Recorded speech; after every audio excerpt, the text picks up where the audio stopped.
This episode is brought to you by HP Plus. In a world full of smart devices, isn't it about time your printer got smart too? Now printing is smart with HP Plus, and the HP Smart app is how it all happens. You can print from your phone with just a tap, no matter where you are, even from your garage/home office/yoga studio. Huh, that is smart. HP Plus. Learn more about smart printing at hp.com/smart.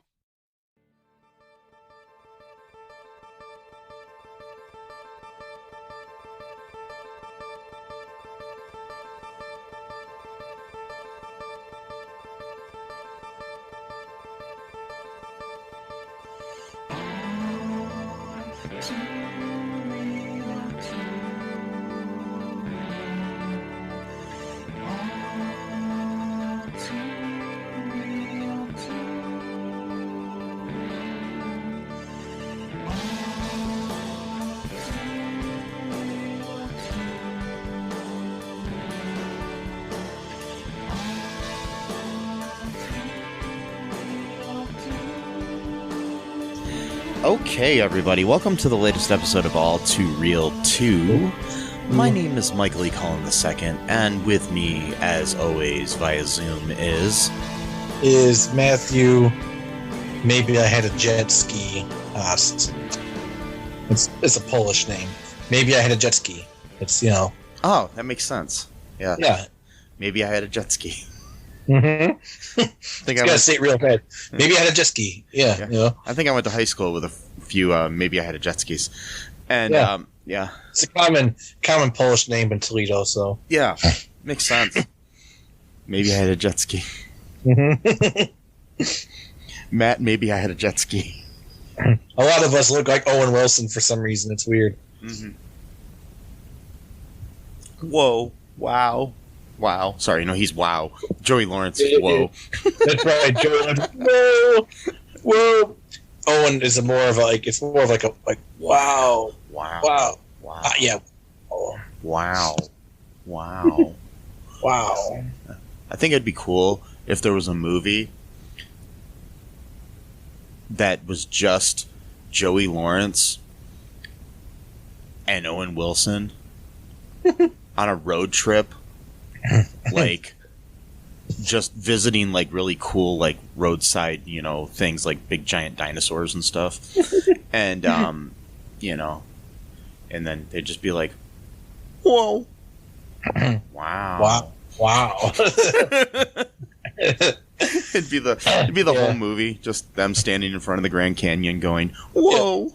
Wow. Yeah, man. Yep. What would you call it? Whoa and wow. Whoa and wow. Yeah. Whoa and wow with no. It'd be wow and whoa. No, Whoa and Wilson. Yeah. No. It'd be wow and whoa with Owen and Joe. Yeah. Yep. It could be a series like on like the Travel Channel or whatever. Oh, I kind of like Whoa and Wilson personally. The play on word, wow, Whoa and Wilson. But then they have an argument about who, you know, gets the greater pun, right? Because, yeah, you know, Joey Lawrence would want, you know, to be, you know, the main guy. And, yeah. Let's face it, Owen Wilson would win that. Oh, yeah. I don't think Joey would have a problem with that, really. Yes. I mean, Joey Lawrence, the last thing of Report, there you go. He was in that show with Melissa Joan Hart that took place in Toledo and looked absolutely nothing like Toledo at all. Yes. Where she played the mayor of Toledo and like all she was a city council member. A city council, yeah. And you played me like one episode and it's like none of the buildings look like Toledo or the houses or anything. Yeah, but it was great, man. They went to a Mud Hen game in one episode. Oh, yeah, that's right. Mm-hmm. Forgot about that. Yeah. How could I? Mm-hmm. Well, it's okay. At least we have AP Bio where there's actually a good representation of Toledo on TV.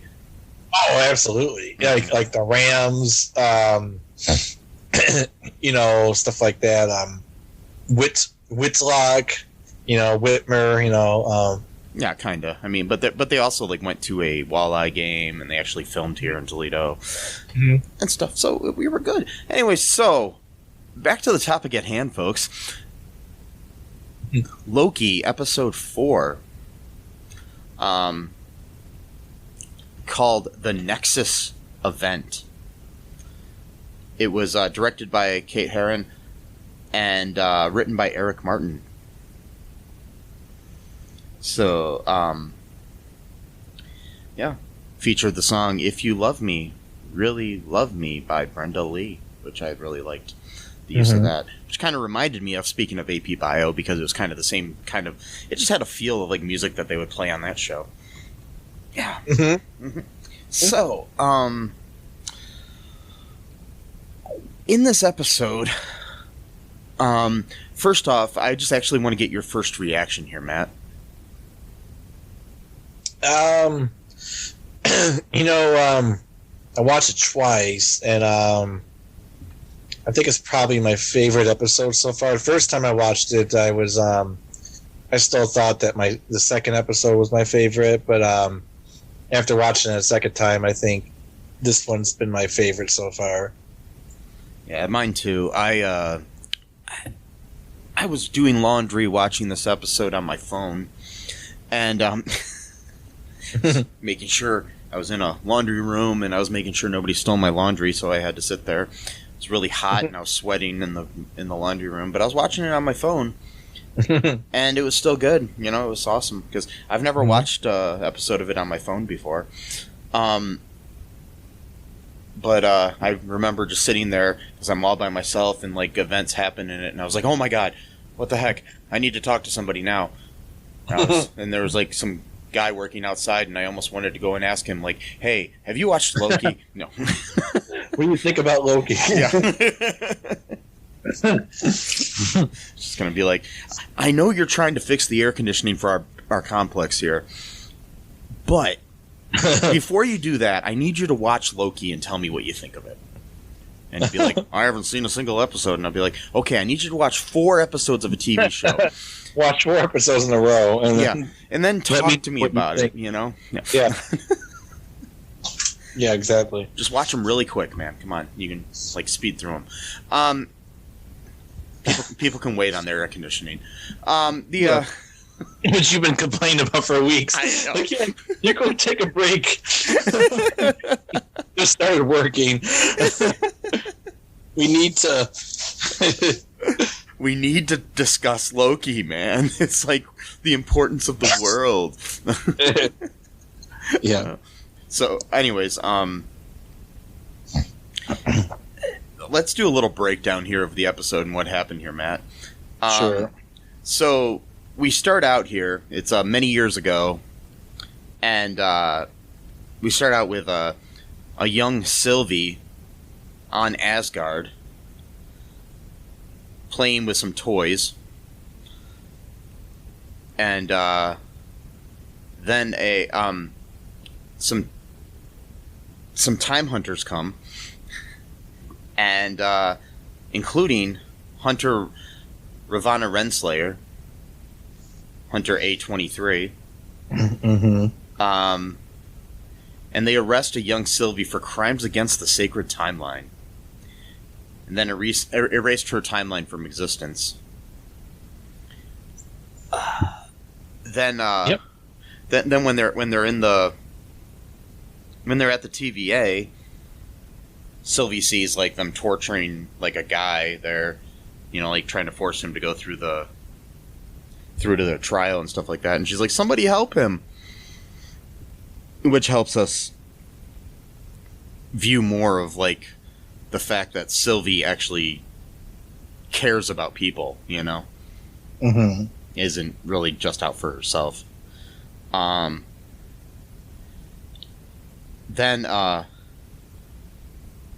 they're about to have the trial for Sylvie, and Sylvie steals Renslayer's tempad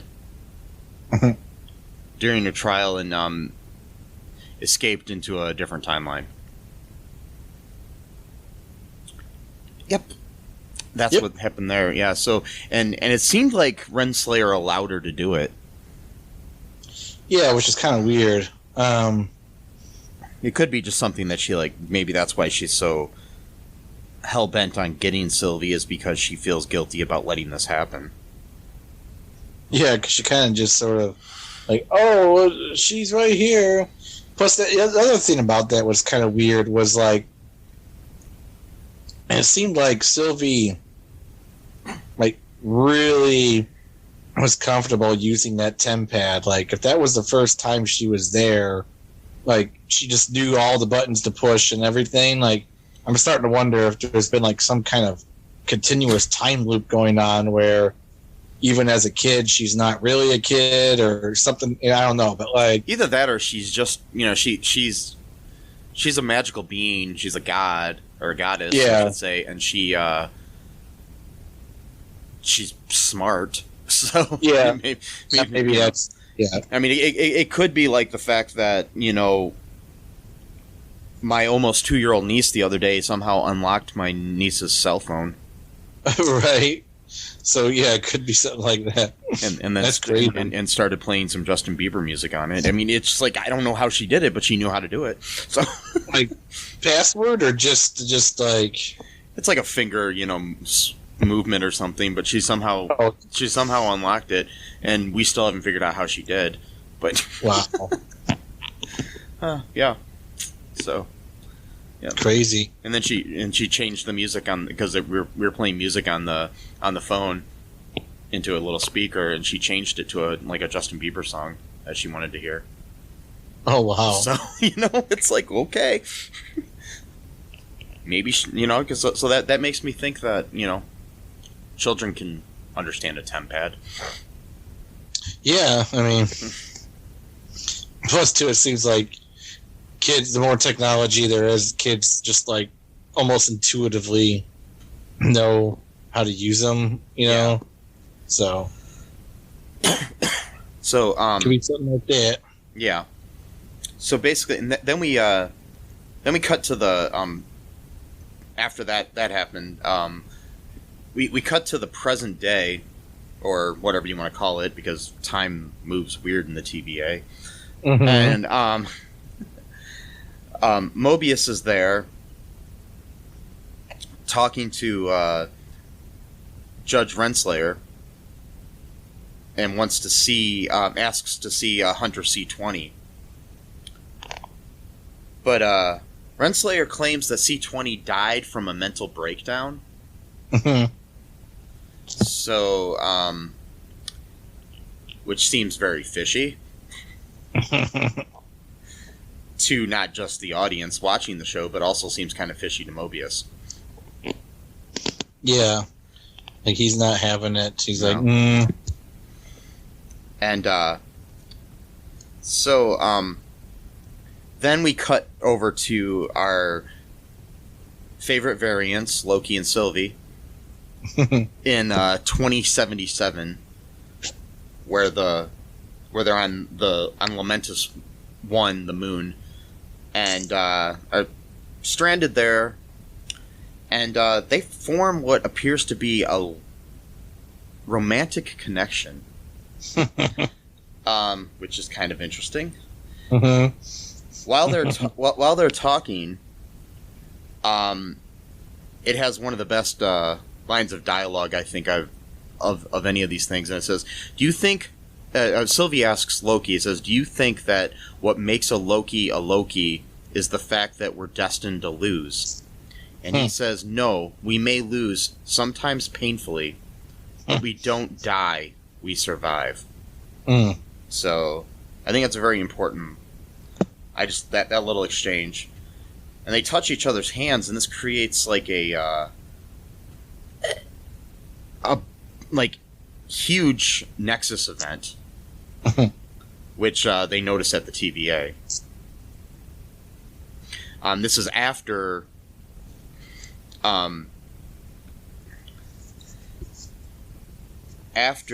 Hunter B-15 asks Mobius about C-20, And if he's heard anything about C20, and he flat out lies to her and says no.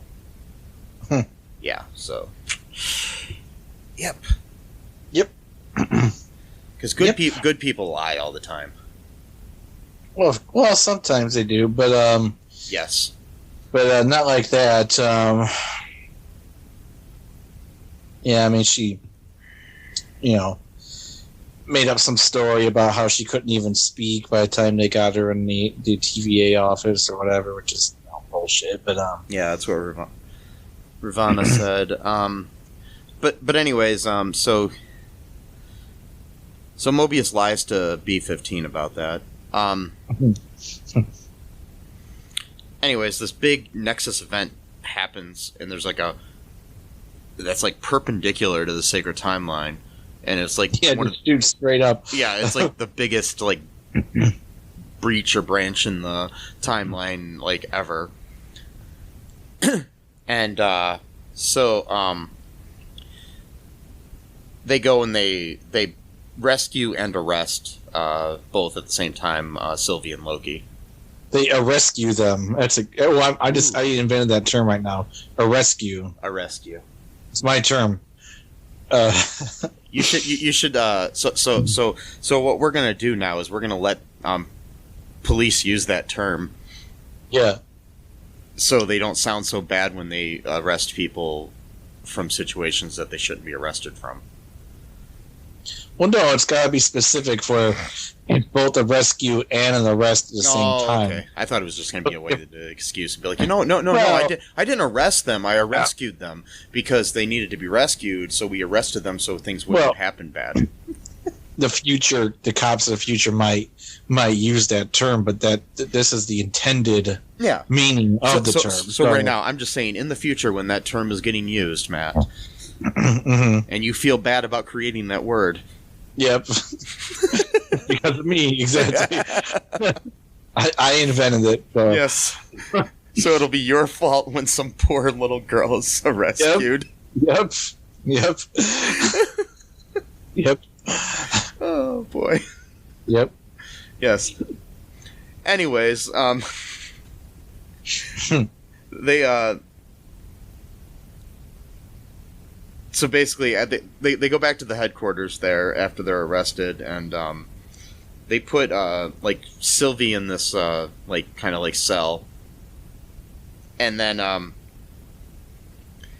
Mobius takes Loki and then traps him in a time loop, wherein he is continually attacked by his associate Sif, Lady Sif. Before pulling him out and interrogating him in relation to the Nexus event and how it occurred. But yeah, the one thing about the time loop that he's in is the very important thing that sure, he's getting physically assaulted because he cut off some of Sif's hair. And but that we see here, but the one thing that is very interesting here is that I think the more painful thing than the actual being kicked in the balls by her and slapped and everything is the emotional abuse that he's getting by the fact that she keeps saying that he's alone and he always will be. Because I think that is probably what's hurting Loki more than the actual physical violence. That's how it's always been with him, though. Yeah. Because he's always felt he wasn't really. I don't know. I mean, he didn't know he was a frost giant until later on, right? But still, it seems like even he always felt like he wasn't truly part of the Asgardians even before that. So maybe he just knew deep down that he wasn't like them in some way or whatever. And still, it's like the whole idea that I think it's very interesting because it's parallel to the aspect of that we have the scene earlier where he basically kind of falls in love with himself. So it's kind of a metaphor for the fact that you got to love yourself before you can love anybody else. Right. And Loki never truly loved himself, probably until he's actually kind of fell for himself in the form of Sylvie. Right. So there's a lot of I think there's a lot of psychological stuff going on there that is actually pretty cool. Like, because it basically teaches us indirectly that, you know, basically you're never going to be in a healthy relationship until you're able to love yourself. Yeah. And I guess if it takes loving a version of yourself from a multiverse, yeah. Yes. Or whatever timeline or whatever. That brings up a question I wanted to ask you, Matt, while we're on the subject. If there was, like, say a version of you from another timeline, could you see yourself in a relationship with that person? Probably not, just because I know that it's me.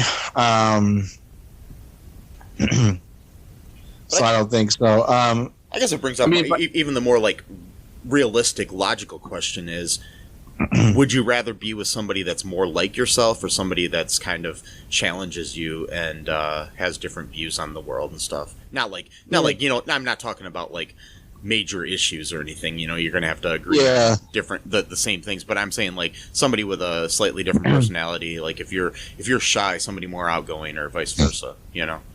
Well, yeah, I think I'd rather have someone that's, you know, a little bit different to me, because, I mean, it's like, you know, if I just want to, you know, be in the house all the time and not go anywhere, if I'm with someone else who also just want to go, I mean, yeah, I guess on the surface it sounds like it's great or whatever, but it's like, we're just going to be sitting around for, like, days. Like, our entire weekends would just be doing nothing. Like, you know what I mean? So it's like...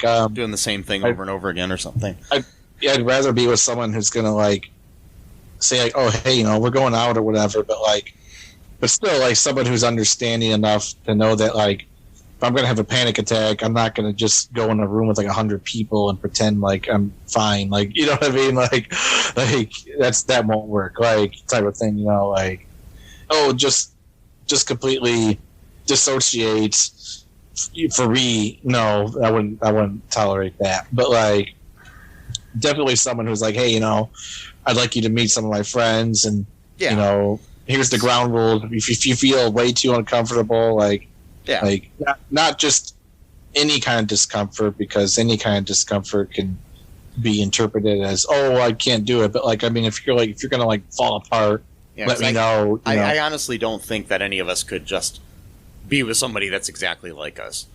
And even here, I mean, Sylvie is not exactly like Loki, so it makes sense, you know. So no, they have different personalities. And,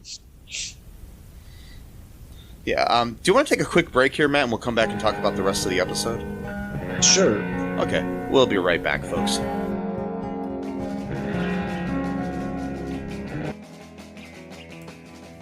What is Gen X? What is the silent generation? What do generations have in common? Hi, I'm Trish the Dish from the Gen X Voice podcast, and I invite you to listen to conversations I have with folks from different generations, backgrounds, beliefs, and experiences in an attempt to see what connects rather than divides us. Even though Gen X has been called slackers, Karens, or not mentioned at all in some cases, we are the bridge generation, so I feel compelled to do my part to destroy ageism by bringing all these voices together. And, as a bonus, each guest gets to answer some 80s questions at the end of each show.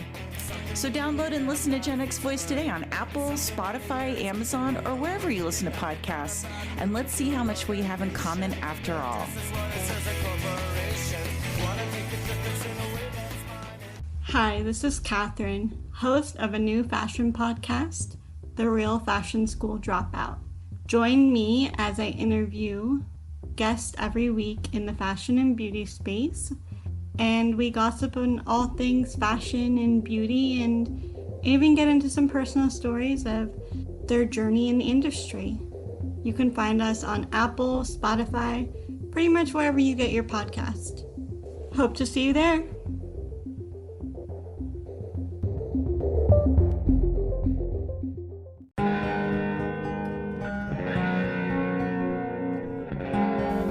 And we are back. Okay. So back to the episode here, Matt. Like I said, Mobius has Loki trapped into this time loop, and he pulls him out for interrogation in relation to how the Nexus event happened. He starts mocking his narcissism and his falling in love with Sylvie. Loki reveals to them that all the TVA workers are all time variants, but Mobius doesn't believe him at first, and he throws him back into the time loop.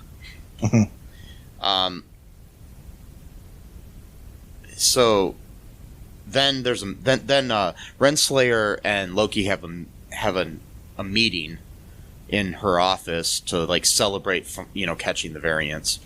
What happens there, Matt? He's still kind of questioning her about everything, about like what happened to Hunter B-20, and she's kind of picking up on where's this going? Sorry, C-20, yeah. Where's this? Where are you getting that with all these weird questions? It's fine, everything's been settled, and he's like, just can't shake it. It's like just doesn't feel right to him. And then she's kind of trying to, steer him away from it by saying that, well, she's just trying to protect him because, because he wants to interview Sylvie, but so he's saying she scrambled, Hunter C-20's brain till she died, so she doesn't want that to happen to him, kind of thing. So whatever, and he doesn't quite buy it, so he casts, makes a diversion by saying, "Oh, where are you going to put this trophy or whatever?" So she picks it up and he swaps their time pads, takes hers and then puts his on the table, and then abruptly gets up to say, "Oh, I'll see you later." And she's kind of suspicious, like, "Well, wait, you just got here. You only had one drink." And he's like, "Oh, I had two drinks." And you apparently, I guess it's implied that these meetings go on for quite a bit. So kind of like they're almost like boyfriend girlfriend, but they're not allowed to, kind of thing, or whatever. Because we talked about unique friendships that are uncommon for people like them, whatever that's supposed to mean. So there's probably something going on, or something could go on, but they are keeping their distance or whatever type of thing. Also, while in there, he signed some paperwork earlier, and this pen that he uses is again that Franklin D. Roosevelt High School pen. Oh, geez, that she gave him, and the shot kind of lingers for a second there, and Mobius kind of looks at the pen for a second. So, like I said again, this is Chekhov's gun. Yeah. Something about that pen's going to go off later. I'm just saying. Something about the high school or something to do with... my thoughts are... Here's my theory. Mobius was a teacher at that high school. Yeah, I was just going to say. In the 1990s, who happened to own a jet ski. Yeah. That's what I'm thinking. That's literally what I thought. He's probably like a cool history teacher, or like a... Yeah. Maybe like English lit or something like that, Yeah. I kind of got that vibe, from him. That's my feeling about him. Either that or that was the high school he went to or something. Who knows? But, there's some relation to that high school and Mobius, I think. Yeah. That we'll find out about in a later episode. Or maybe he taught jet ski lessons, like driving lessons. Maybe they had a jet ski program. Yes. And he taught jet ski. Every good high school has a jet ski driving program. Of course. I mean, you're not a top grade high school unless you do. So yes, in my high school we had 4 years of jet ski, and all the other classes were superfluous. It was just jet skis. Yeah, well, it's if you go to maybe you had a jet skis Polish high schools, they have those. Yes, classes. They all have. And sadly, you have to learn how to ride a jet ski in like a Olympic-sized swimming pool. Yeah. Yeah. Oh boy. So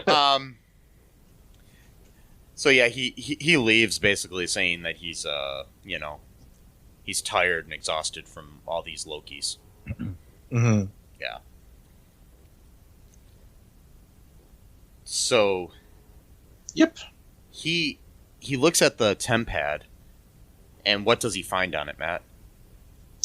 He finds the debriefing video where she's Hunter C20 is talking about how they're all time variants, and that these are real memories that she had, and Ravana just gets really scared. It's like, I'm ending this, and he pauses, and kind of zooms in. You can see fear in her eyes, like she knows about this type of thing. Mm-hmm. Well, I forgot earlier there was a scene earlier in the episode where Renslayer went to visit the timekeepers. Oh yeah, that's right. She looked all nervous before she went in there to talk to them, and we didn't see really. We kind of saw them up on their little dais on in their kind of throne or whatever, with and they're kind of looking like the people from those like judges from Bill and Ted's Excellent Adventure or something up there, and yeah, wow, yeah, wow, yes, wow.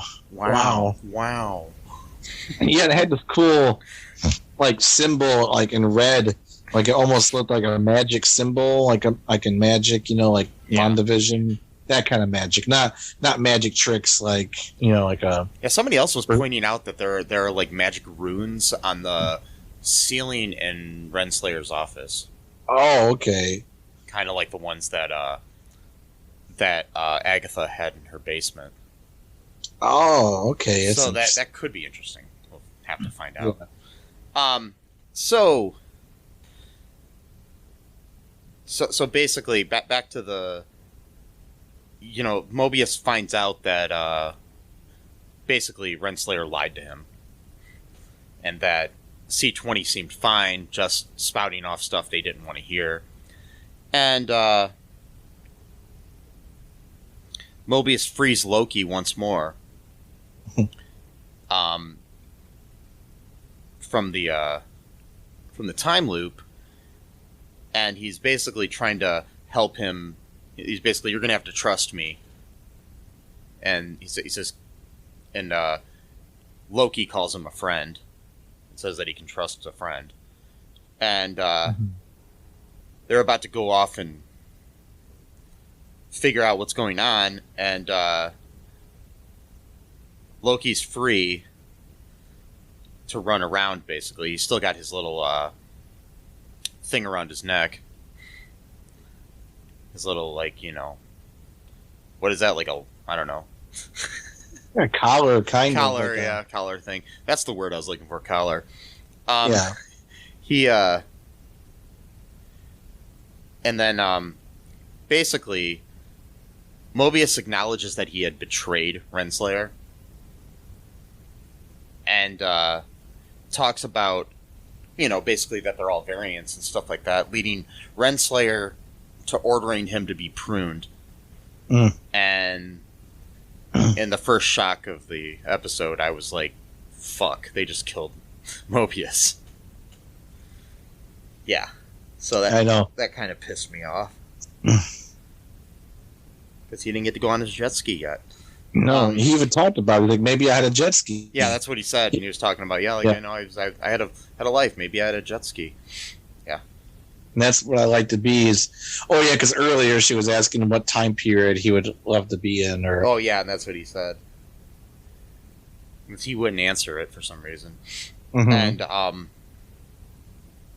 that might have been her way of testing him, too, to see what he was feeling, too. Right, yeah, exactly. To see if he was influenced like C20 was. Anyway, so he's apparently dead now. And Renslayer takes Loki and Sylvie to the Timekeepers. She like grabs them both and takes them to the Timekeepers. On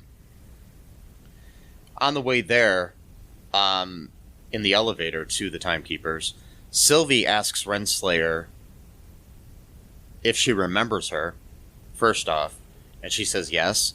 And then she asks her why she was arrested, like what was her nexus event that created, that caused her to be arrested by the time Variance Authority.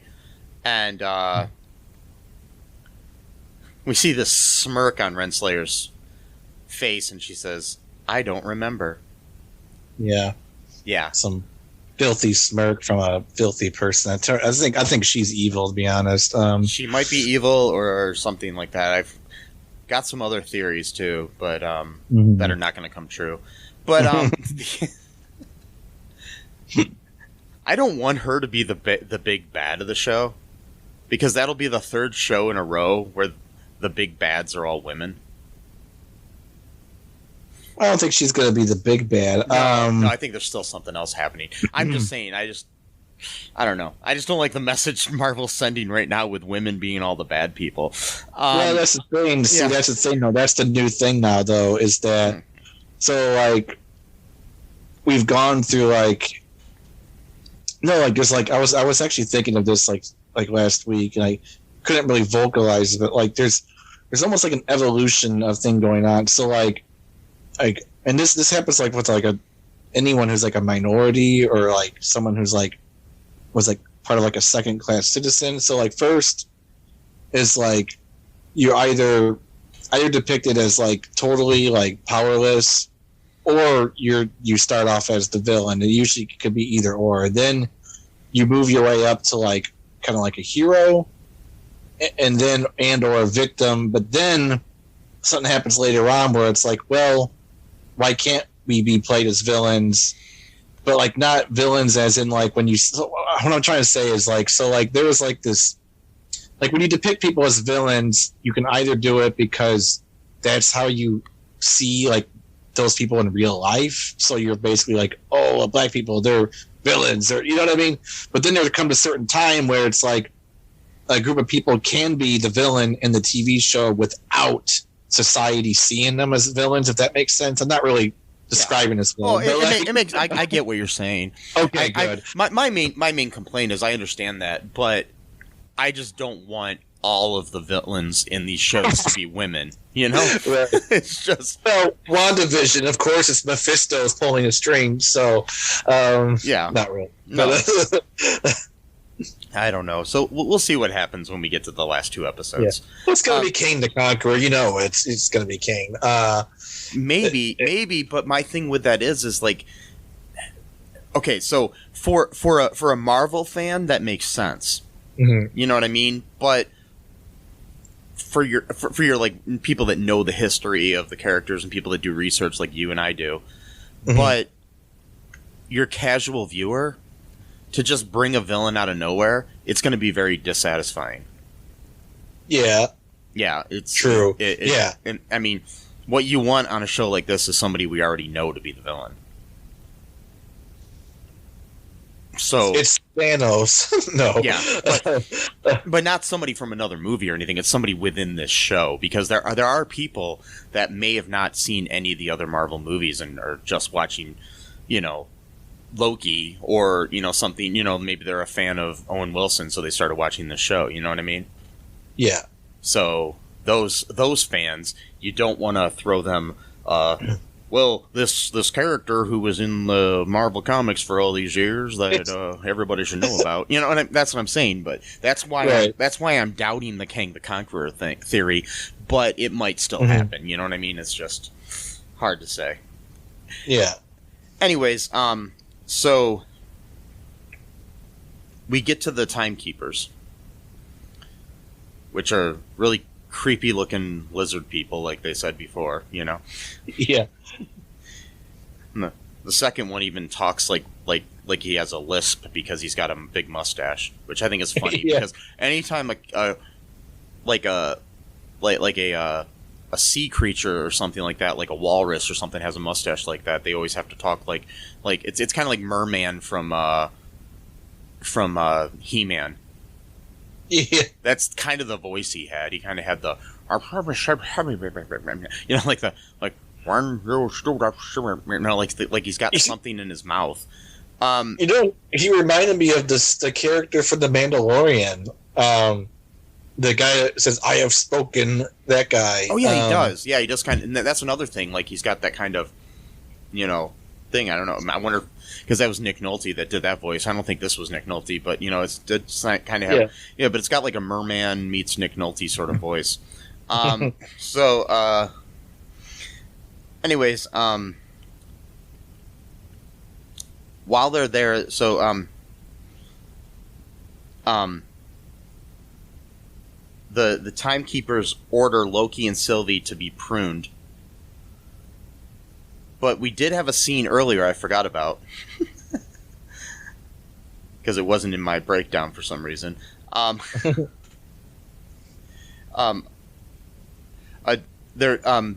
B-15 had brought Sylvie back to the 2050 Alabama, where they to the Rocks Cart store.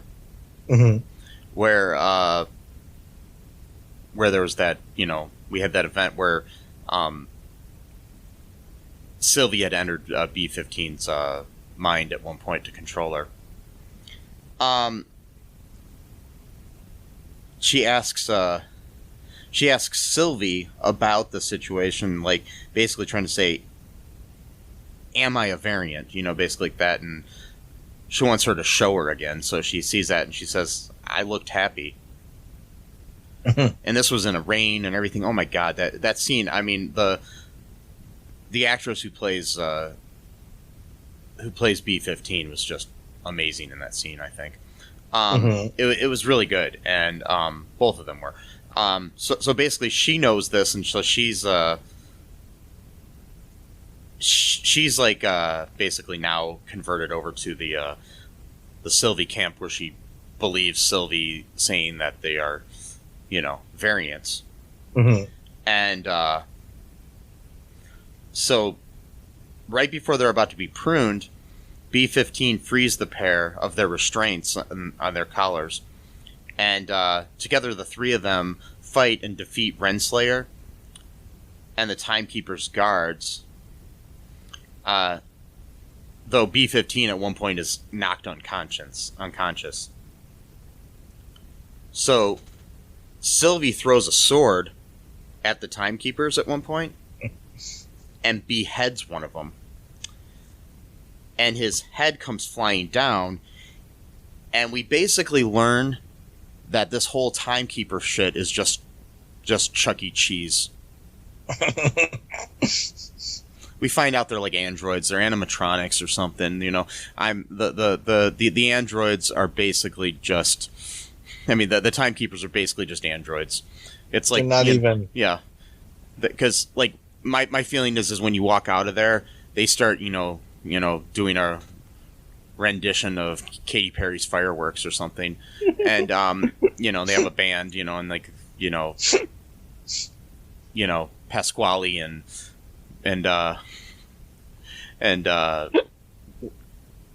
Mr. whatever the fuck those characters, you know, Jasper Jowls and all them come out and they join them. They serve pizza. Yeah, they serve pizza. Yeah, there's a bunch of arcade games we couldn't see in the background, you know. Yeah. But it's only after you leave, which is pointless. But well, no, they bring in all the kid variants. Oh, I got you. Yeah. Okay, yeah. That's the other thing too. Is like the other two were like laughing after she did that, which is weird. And then they all did like they powered down like the Chuck E. Cheese characters do at the. Yeah, that was so creepy. That's what made me think. When they powered down is when I thought this is like Chuck E. Cheese. I know, it's messed up. Or Showbiz Pizza or Major Magics or any of those, you know, right, things from back in the day. Yeah, yeah. I mean, I love Major Magics, man. That was my jam. I was going with Chuck E. Cheese reference because I know everybody knows Chuck E. Cheese. Not everybody knows Major Magics. Oh, exactly. Yeah, but I remember when they brought in Chuck E. Cheese. You know, it was a big deal, like, you know, a fad. Yeah. So like, you know, my parents, like, they took us there once, and it was like, I like Major Magic's better. Still, there was something about Major Magic's. It was darker in there, mm-hmm. and for some odd reason, the darkness, the creepiness of it all, made it even cooler. Well, it was dark. Well, it was dark, but it was like a warm darkness. It felt safe.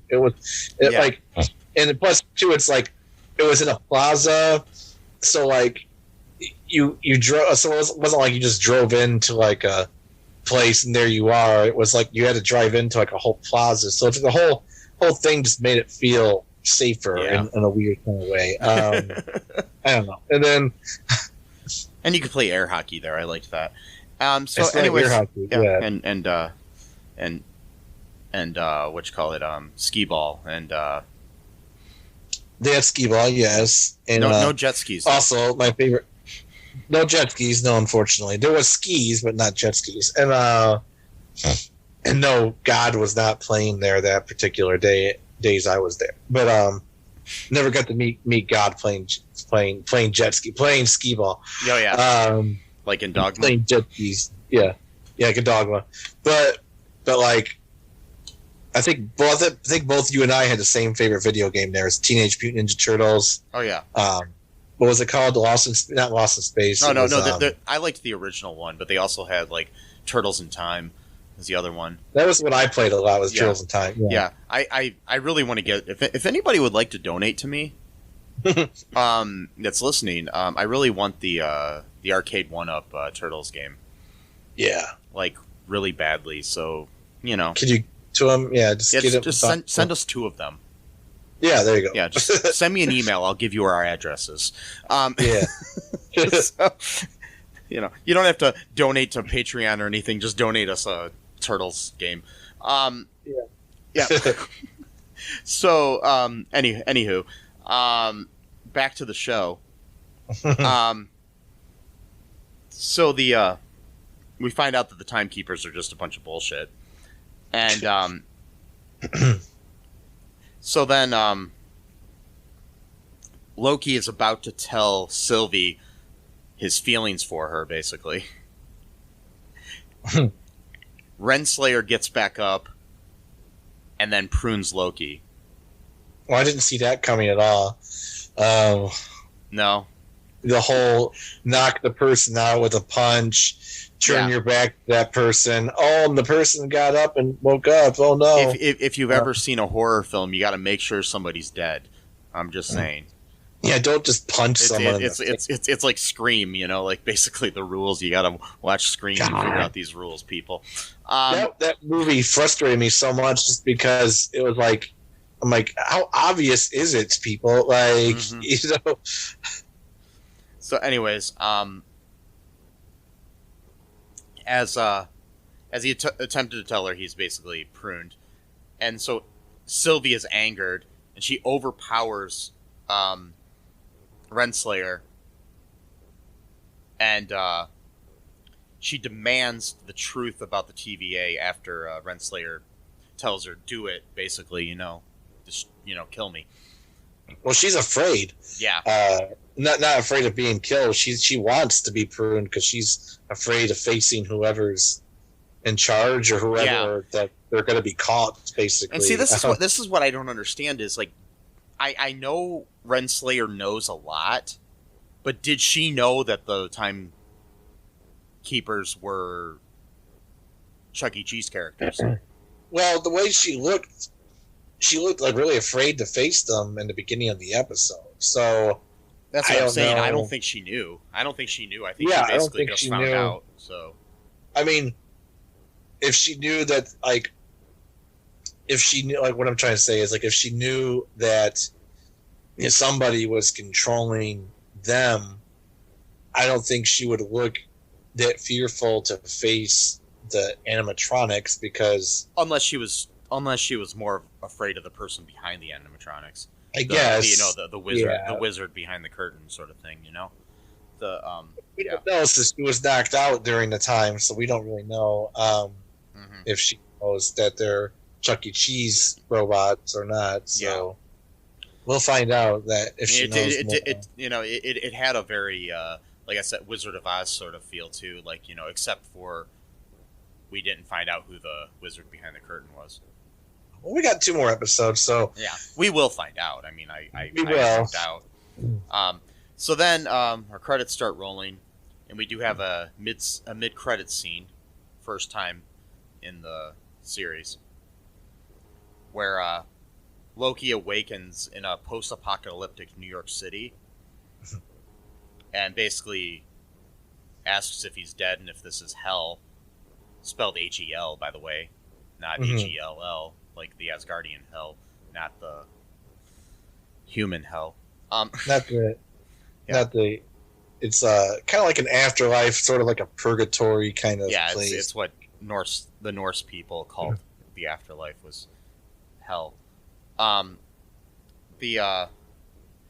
So basically in there we meet other Loki variants who ask him to join them in order to survive. Including Richard E. Grant, who we finally get to see as as what they call classic Loki. And we see a kid Loki and one called Boastful Loki. Boastful. Yeah, who's like a black guy with a hammer, which is interesting. And right. the hammer part that I'm saying that, you know, and then we have a kid Loki, like I said, and then we have like an alligator or a crocodile Loki. So in one of the timelines, apparently Loki is a crocodile or an alligator. Well, hey, it makes sense. Why not? I mean, like in Into the Spider-Verse is a spider pig. Yeah. My thing is I just want to know if in the next episode we're going to see a reptile talking. Ooh. Because that'll be weird. Well, wait a minute. It's interesting because if they said that because one of the theories, I think you brought this up actually last week, that perhaps the person who's actually running the show is like a Loki, but he wants to be like the only Loki type of thing. And then, so you got alligator Loki, but they were saying the timekeepers were like lizards people, so that's kind of an interesting. Who knows? I don't know. I'm just saying. Maybe that's the one that's controlling it, is the one the kid's holding.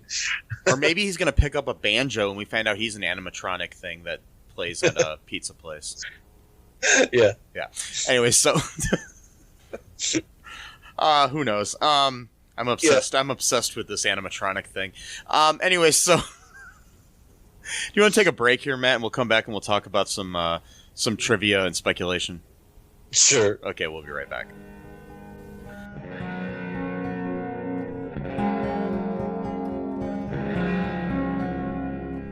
Need a new podcast to listen to? Well, why not check out the Super Podcast from the Super Network at supermarcy.com, where we discuss films and pop culture, and we do monthly fan-voted commentaries. We are available on all major podcasting platforms.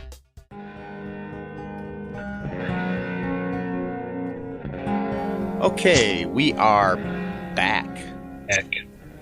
Back in black. It is back. No. Anyway, so no AC/DC. No. Not today. No. Nope. Not on the weekend where we celebrate America. We're not talking about any foreign bands. Anyway, so so here's a little bit of trivia here for this episode here, Matt. This is the first appearance of Lady Sif in the MCU since Agents of S.H.I.E.L.D. episode Who You Really Are in 2015. So. Oh, wow. Yeah.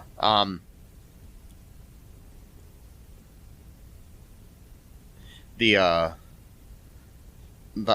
actress Kaylee Fleming, who played young Sylvie, also played young Rey in the new Star Wars movies.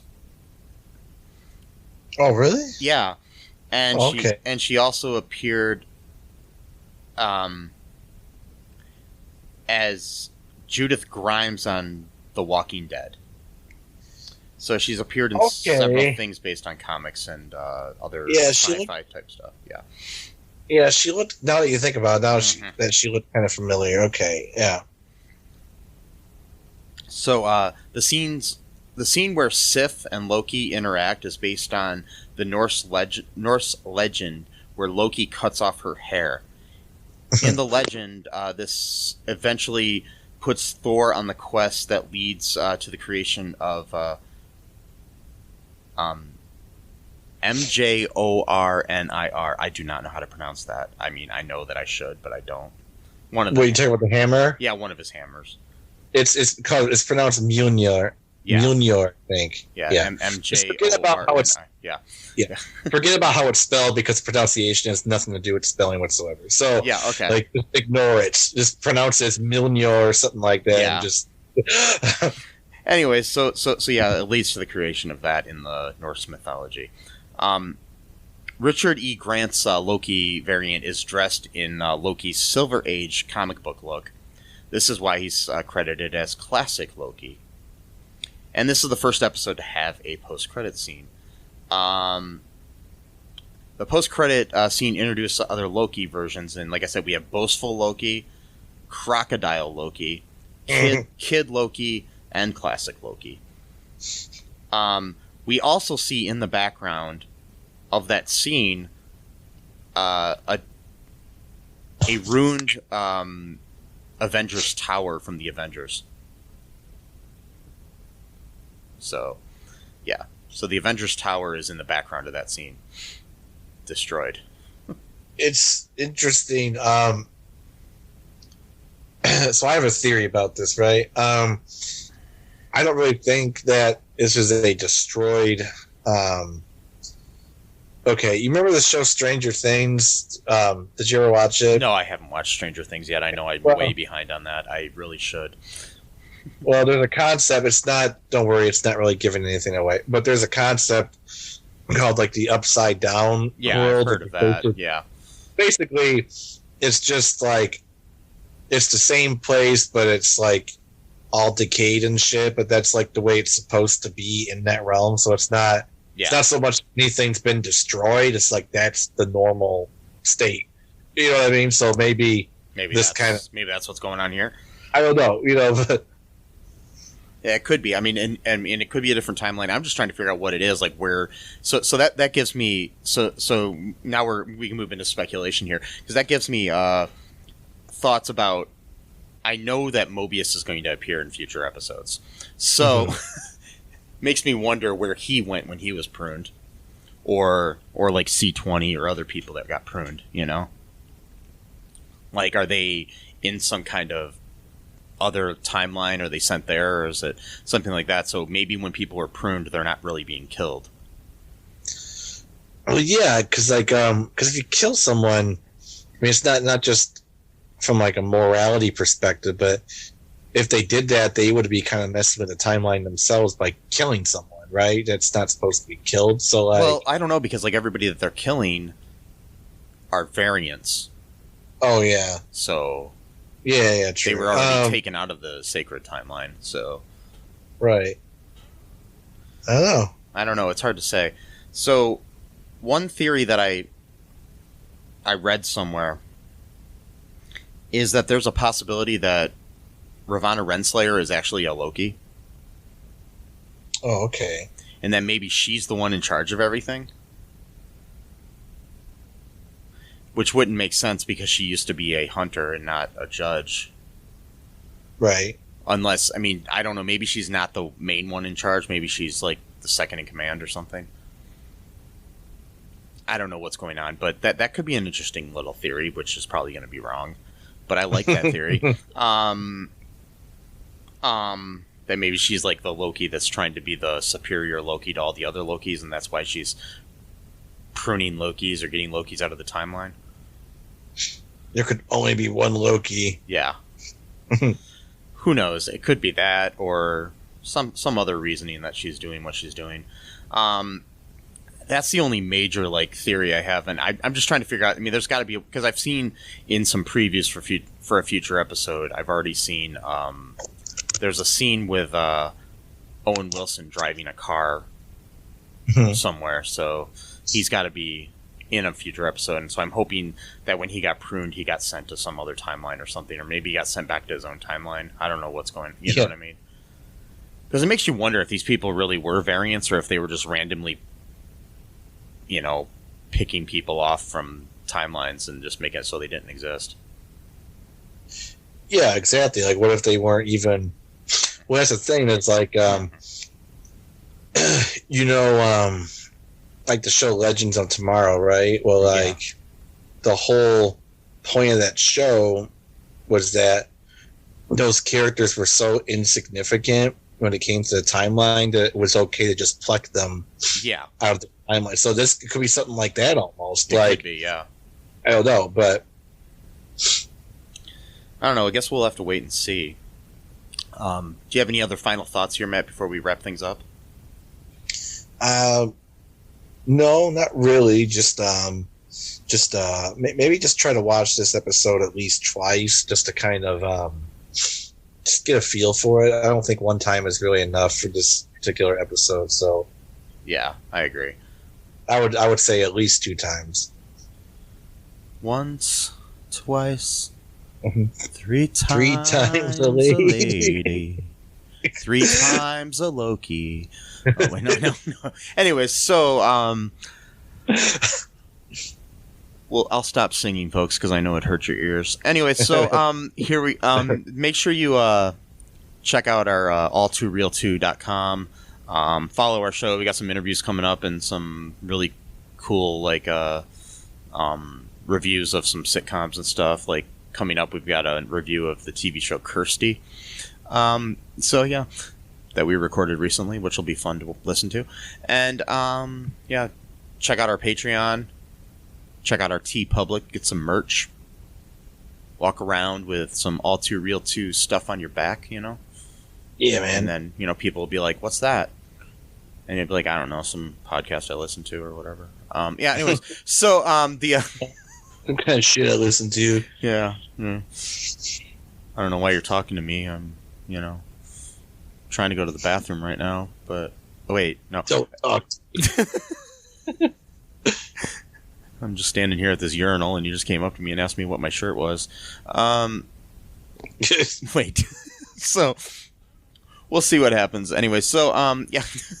Make sure you check all our social media out. Join our Facebook group, our All Too Real 2 podcast group. It's a fun place, you can chat in there. I'll let you share anything you want in there too. We got some people sharing their podcasts in there. You might want to check those out. Anyways, until next time, folks, be kind to each other and observe the sacred timeline. Bye-bye. Thanks for listening to All Too Real 2 podcast, a Cullen Park production. Produced and edited by Michael E. Cullen II. Music by Matthew Haas. Subscribe and share the show. Visit us at cullenpark.com.